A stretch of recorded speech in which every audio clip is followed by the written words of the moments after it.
Hello बच्चों, 10वीं class की जो अगला लेसन है हमारा बहुत इम्पोर्टेंट है।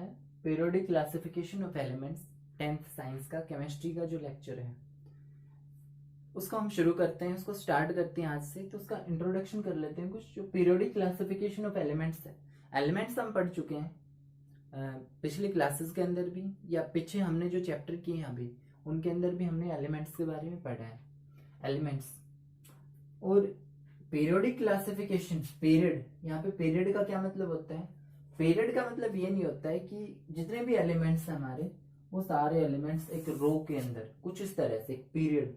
पीरियड का मतलब यहाँ पे हम ये भी कह सकते हैं कि रो के अंदर, एक रो के अंदर वो सारे 108 या 118 एलिमेंट जितने भी हैं वो 118 एलिमेंट सिर्फ एक लाइन के अंदर है, हम इसको पीरियड नहीं बोलेंगे। पीरियड हमने पढ़ा था 9th क्लास में भी, जब हमने मोशन पढ़ा था तो पीरियोडिक मोशन पढ़ा था। पीरियोडिक मोशन के अंदर क्या था कि एक जो ऑब्जेक्ट होता था वो अपनी मोशन को बार बार रिपीट करता था, ठीक है, एक फिक्स इंटरवल ऑफ टाइम के अंदर, तो उसको हम पीरियोडिक मोशन बोलते थे। एक फिक्स इंटरवल ऑफ टाइम के अंदर एक ऑब्जेक्ट अपनी मोशन को बार बार रिपीट करता था तो उसको हम पीरियोडिक मोशन बोलते थे। ये हमने पढ़ा था। जैसे हमारे हाथों की मूवमेंट भागते समय, वैसे तो ये ऑसिलेटरी मोशन है, लेकिन अगर ये टाइम टू टाइम रेगुलर हो तो ये हम पीरियोडिक मोशन भी बोल सकते हैं। हमारा जो पेंडुलम होता है वो पेंडुलम की जो मोशन होती है वो पीरियोडिक मोशन होती है, या घड़ी की जो सुइयां होती हैं उसकी मोशन होती है वो पीरियोडिक मोशन होती है, क्योंकि जो मिनट की सेकंड की सुई होती है वो हर 60 सेकंड के बाद यानी 1 मिनट के बाद अपने मोशन को दोबारा से रिपीट करती है, ठीक है, ऐसे चलती हैं वो। या और भी किसी, जैसे प्लेनेट की बात करें तो प्लैनेट्स भी एक फिक्स रेगुलर टाइम इंटरवल के अंदर सन के अराउंड चारों तरफ अपना चक्कर कंप्लीट करते हैं 365.25 डेज के अंदर। तो ये कुछ पीरियोडिक मोशन है। यहाँ पे हम पीरियड का मतलब वही लेंगे कि पीरियड क्या होता है। पीरियड का मतलब जितने भी एलिमेंट्स हैं उन एलिमेंट्स को कुछ इस तरह से क्लासिफाई करें कि वो एक रेगुलर इंटरवल के बाद उनकी प्रॉपर्टी सेम रहे। तो पीरियोडिक क्लासिफिकेशन इन एलिमेंट्स की, जो हमारे पास तत्व हैं इस समय पर, जो एलिमेंट्स हैं उनकी क्लासिफिकेशन, उनका वर्गीकरण क्यों जरूरी है? उनका वर्गीकरण क्यों जरूरी है? तो हमने पीछे जो 9वीं क्लास है उसके अंदर ये भी पढ़ा था कि क्लासिफिकेशन ऑफ एनिमल्स, या एनिमल्स का क्लासिफिकेशन हमने पढ़ा था कि एक जीव है, जैसे कुत्ता है, कुत्ते जैसे जितने भी जीव हैं उनको हम एक ग्रुप के अंदर रख करके स्टडी करेंगे, क्योंकि उनकी जो प्रॉपर्टीज हैं वो मिलती जुलती हैं। उसके लगभग जितने भी हमारे जीव हैं उन जीवों की अगर सिमिलर प्रॉपर्टीज हुई तो उनको एक ग्रुप के अंदर रखते हुए और उनको सभी को हम स्टडी करते थे। इसी प्रकार हमने कई जीवों की स्टडी की थी। इसी प्रकार हम इन एलिमेंट्स की क्लासिफिकेशन करते हैं। वो इसलिए करते हैं क्योंकि हमारे पास एट प्रेजेंट 118 एलिमेंट, 118 तत्व हैं जिनकी अलग अलग से, एक साथ अलग अलग से जो हम स्टडी करेंगे अलग अलग से, तो वो बहुत लंबी पड़ जाएगी, बहुत ज़्यादा टाइम लग जाएगा। तो हमने क्या किया, जो सिमिलर एलिमेंट्स हैं उन सिमिलर एलिमेंट्स को एक लाइन के अंदर या एक कॉलम के अंदर या किसी भी तरह से एक डिक्रीजिंग या इंक्रीजिंग ऑर्डर के अंदर हमने उनको क्लासिफाई किया। तो क्लासिफाई करने का हमारा मकसद क्या था? मकसद ये था कि जितने भी एलिमेंट्स हैं उनकी स्टडी आसान हो जाए।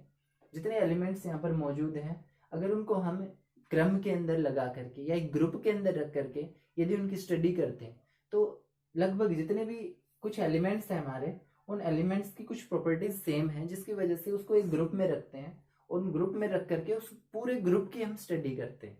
तो हमारे लिए जब हम उस ग्रुप की स्टडी कर रहे होते हैं तो ग्रुप के अंदर जितने भी एलिमेंट आ जाते हैं वो हम उन सभी की स्टडी कर रहे होते हैं। वो सारी प्रॉपर्टीज उन ग्रुप के अंदर यहाँ पे लागू होती हैं। हमें अलग से हर एक ग्रुप के या हर एक पीरियड के बारे में तो नहीं पढ़ेंगे, लेकिन ग्रुप के बारे में, हर एक ग्रुप के बारे में हम 11वीं या 12वीं क्लास के अंदर पढ़ेंगे, ठीक है। हम यहाँ पे सिर्फ इतना पढ़ेंगे कि उनको क्लासिफाई क्यों करते हैं और क्लासिफाई करने के लिए कितने साइंटिस्ट आए थे यहाँ पे। तो अलग अलग साइंटिस्ट ने इन एलिमेंट्स को क्लासिफाई करना चाहा, और क्लासिफाई करने के लिए जैसे कि हम हमारे घरों के अंदर या किसी भी चीज में देख लो तुम, एक जैसी वस्तुओं को हम एक ग्रुप के अंदर रखते हैं, जैसे जूतों को एक तरफ रखते हैं, चप्पलों को एक तरफ रखते हैं, या जितने भी पहनने की चीजें उनको एक तरफ, कपड़ों को एक तरफ, ठीक है, खाने पीने की चीजों को एक तरफ, जिन चीजों के अंदर खाना खाते हैं उन चीजों को एक तरफ। कभी भी ऐसा नहीं होगा कि हम सारी चीजों को मिक्स करके रख देते हैं, ठीक है, क्योंकि उसके पीछे एक लॉजिक होता है। हम जैसे अटेंडेंस रजिस्टर के अंदर हमारे नाम होते हैं रोल नंबर वाइज या अल्फाबेटिक, इस तरह से होते हैं, ठीक है, या पार्किंग स्लॉट के अंदर जो गाड़ियां खड़ी होती हैं वो यहाँ पे भी कर देते हैं कि भाई बड़ी वाली गाड़ियां इस तरफ, छोटी वाली मोटरसाइकिल वगैरह इस तरफ। तो ये एक लॉजिक होता है, ठीक है। लॉजिक क्या होता है कि जो सेम प्रॉपर्टी की जो भी चीजें हैं उनको एक ग्रुप के अंदर रखते हैं। इस प्रकार से हम इनकी क्लासिफिकेशन करते हैं। इसी तरह से हमने जीवों का क्लासिफिकेशन किया था। तो यहाँ पर हमारे पास हमने बताया था कि 118 एलिमेंट है, और हम अगर एक और नए एलिमेंट की खोज करें तो उस एलिमेंट का नाम हम अपने नाम पर भी रख सकते हैं, या लास्ट में कुछ जगह छोड़ रखी है खाली पीरियोडिक टेबल के अंदर, मॉडर्न पीरियोडिक टेबल के अंदर, जो कि जैसे यू यू यू लिख रखा है। तो इसका मतलब है 111वां एलिमेंट, ठीक है, 111वां एलिमेंट यू यू यू, 111वां एलिमेंट। जैसे जब तक इसकी खोज नहीं हुई थी तब तक इसको यू यू यू लिखा था और खाली छोड़ दिया था। इसका मतलब अगर कभी भविष्य में स्टडी होगी तो अन अन अनियम, इस तरह से अगर यहाँ पे 2 होता है 112वां एलिमेंट तो अन अन बियम, अन अन ट्रियम, ऐसे लिखते थे, ठीक है। यहाँ पे अब हम बात करेंगे जैसे हमारी मॉडर्न पीरियोडिक टेबल है कुछ इस तरह की। ये ग्रुप है, ये लास्ट वाला ग्रुप है कुछ इतना ही बड़ा, ठीक है। इसके अंदर ये एक और ग्रुप है छोटे वाला। हमारी मॉडर्न पीरियोडिक टेबल के अंदर 7 पीरियड हैं और 18 ग्रुप हैं, ठीक है। रोज हैं, इनको हम पीरियड बोलते हैं। ये जो हॉरिजॉन्टल रो है इनको पीरियड या आवर्त बोलते हैं, ठीक है। जो वर्टिकल कॉलम है हमारे पास उनको हम ग्रुप बोलते हैं या समूह बोलते हैं, ठीक है। पहले समूह के अंदर, दूसरे समूह के अंदर, तीसरे, चौथे, पांचवें, छठे, या 11 से 17 तक या 18 तक क्या है। यहाँ पे ये फर्स्ट ग्रुप है। ये जो ग्रुप है जैसे hydrogen, lithium, sodium, potassium, rubidium, caesium और फ्रेंशियम, ये हमारे पास एलिमेंट है। ये hydrogen, lithium, sodium, potassium, rubidium, caesium, francium, ये एलिमेंट्स हैं जो कि हाईली रिएक्टिव हैं। हाईली रिएक्टिव का मतलब इस ग्रुप के अंदर, फर्स्ट ग्रुप के अंदर जितने भी एलिमेंट हैं वो रिएक्टिव हैं। यदि वाटर के संपर्क में वो आते हैं तो वो ब्लास्ट हो जाते हैं, ठीक है। अगर हम दूसरी, अच्छा, इन एलिमेंट्स को हम बोलते हैं कि एल्कली मेटल्स, एल्कली मेटल्स, ठीक है। इन एलिमेंट्स, ये जो एलिमेंट्स है हमारे पास, हीलियम, नियोन,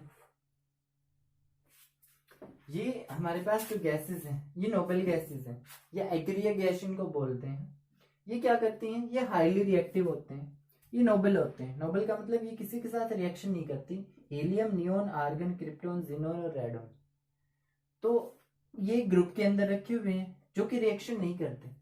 ये ग्रुप के अंदर रखे हुए हैं जो हाईली रिएक्टिव है। इससे जब आगे की तरफ चलेंगे तो ये इससे लेस रिएक्टिव होंगे, इससे हाईली रिएक्टिव होंगे, और जब इस तरह से आगे की तरफ बढ़ते जाएंगे तो इसकी रिएक्टिविटी कम होती जाएगी। जैसा कि यहाँ पे लिखा हुआ है कि यहाँ पे ये है एल्कली मेटल्स जो कि क्या करती है, जो हाईली रिएक्टिव होती हैं और हवा या पानी के संपर्क में आती है, ये ब्लास्ट हो जाती हैं ज्यादातर।